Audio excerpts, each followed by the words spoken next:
Before the scroll unfurls, before the flame flickers, there was a silence, a breath held between worlds. Cheryl leaned back in her chair, lingering over a bite of tender beef stew-soaked bread. The quiet murmur of the room washed over her. It seemed a little on edge, but she didn't pay too much attention, more intent on her food. Her eyes closed a bit as she let the savory herbs delight her tongue before sliding down her throat. She was about to follow the bread with a swallow of honey mead when her view of the rest of the room was blocked by somebody sitting at her table. She looked up at them, not bothering to hide the mild irritation as her quiet meal was interrupted. They wore a dark robe with a hood, a pretty standard "I don't want you to know who I am" getup. She wasn't too worried. She hadn't been in town long enough to get anyone mad at her just yet.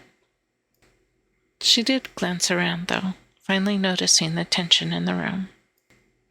She opened her mouth to say something, but before she could say a word, her visitor slid a piece of paper towards her. She took a swig of her ale and picked up the paper, curious to see what it said. Help required. A child has gone missing near the river marsh. Last seen at dusk 2 days ago. Parents offering 10 gold pieces. Locals unwilling to search after dark. By the time she looked up, about to ask about the job, she could see the last bit of the cloak as it vanished out the door. Looks like they expected her to take the job.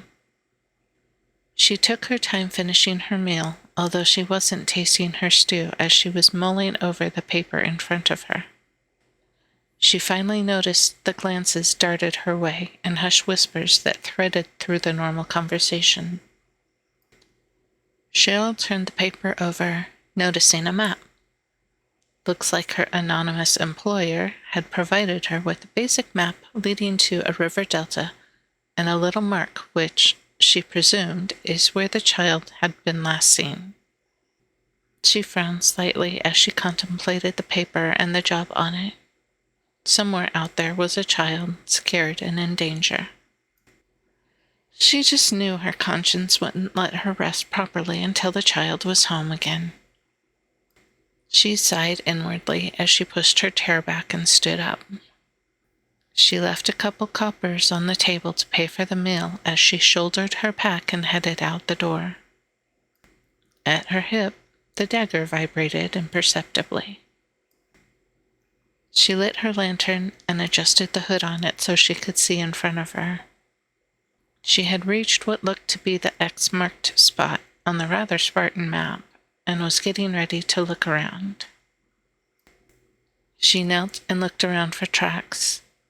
This would be easier in daylight, but child missing.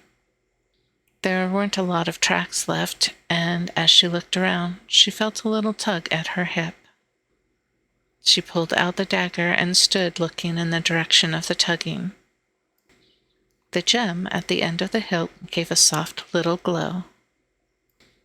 She frowned and turned to her left, and the glow faded. She turned to her right and kept going. The glow came back and then faded again. She turned again so the gem glowed and started to walk into the night, her lantern held up. She walked forward, the sound of the crickets quieting around her, but those further away were still chirping into the night. She moved as quietly as she could, but she was moving through water and reeds, so there was a quiet rustling around her. Here and there a lightning bug would flicker just above the reeds. A light breeze drifted over the rustling reeds, and a part of her enjoyed the smells and the quiet sounds around her. The rest of her focused on moving through the weeds, following the glow of the dagger. The scroll fades, but the flame endures. This has been a character narration by AWDD.